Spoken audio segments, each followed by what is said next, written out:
વાક્ય number 341. I have no idea. મને ખબર નથી. કોઈ તમને પૂછે ને કે આની કંઈ ખબર છે, આનું શું થયું, આપણે કે ના યાર મને કંઈ ખબર નથી, એમ કેવું હોય કે આઈ હેવ નો આઈડિયા, મને કંઈ ખબર નથી કે એનું શું હશે. વાક્ય number 342. It doesn't make sense. એનો કોઈ અર્થ નથી. મેક સેન્સ એટલે કંઈક વ્યવહારિક અર્થવાળી વાત હોય તો કહેવાય ઇટ મેક સેન્સ, અને કોઈ અર્થ વગરની વાહિયાત વાત હોય તો કહેવાય ઇટ ડઝન્ટ મેક સેન્સ.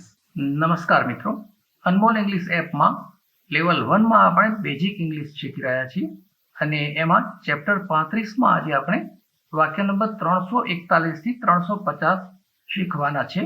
વાક્ય number 343. I find it difficult. મને એ મુશ્કેલ લાગે છે. ડિફિકલ્ટ એટલે અઘરું, મુશ્કેલી વાળું. આઈ ફાઇન્ડ ઇટ ડિફિકલ્ટ, મને એ મુશ્કેલ લાગે છે.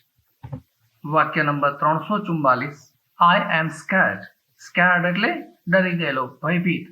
હું ભયભીત છું કે મને બીક લાગે છે, હું ડરી ગયો છું અથવા ડરી રહ્યો છું. આઈ એમ સ્કેર્ડ. આઈ એમ સ્કેર્ડ. કોઈ પણ બાબતમાં ડરતા હો તો કહી શકાય. જેમ કે ઇન્ટરવ્યુ આપવા જવું છે તો આઈ એમ સ્કેર્ડ, પણ મને બીક લાગે છે કે ઇન્ટરવ્યુમાં શું થશે. વાક્ય number 345. I have no other alternative. મારી પાસે બીજો કોઈ વિકલ્પ નથી. અલ્ટરનેટિવ એટલે વિકલ્પ, એટલે બીજી વ્યવસ્થા કઈ, કે આ નહીં તો આ, એને ઓલ્ટરનેટિવ કહેવાય. અને નો અધર અલ્ટરનેટિવ એટલે બીજો કોઈ વિકલ્પ નથી. અધર એટલે બીજું કાંઈ, ઓલ્ટરનેટિવ એટલે વિકલ્પ. આઈ હેવ નો અધર ઓલ્ટરનેટિવ, મારી પાસે બીજો કોઈ વિકલ્પ નથી, આ જ કરવું પડે એમ છે. વાક્ય નંબર 346. I hate you. હું તને નફરત કરું છું. હેટ કરવું એટલે નફરત કરવી. આઈ લવ યુ નું વિરોધી આઈ હેટ યુ. વાક્ય number 347. Get your mobile charge. તમારો મોબાઈલ ચાર્જ કરી લ્યો.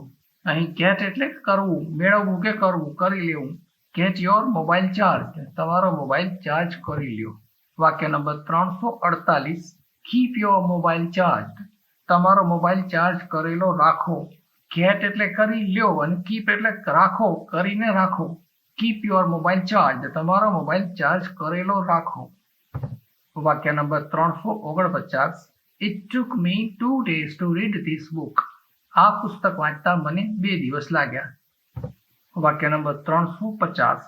The power has gone off. Light ગઈ છે. ગો ઓફ એટલે જવું, જતા રહેવું, અને પાવર એટલે અહીં લાઇટના અર્થમાં છે કે વીજળી ગુલ થઈ ગઈ છે, વીજળી ગઈ છે. The power has gone off. Light ગઈ છે. તો આ સાથે ચેપ્ટર 35 પૂરું થાય છે.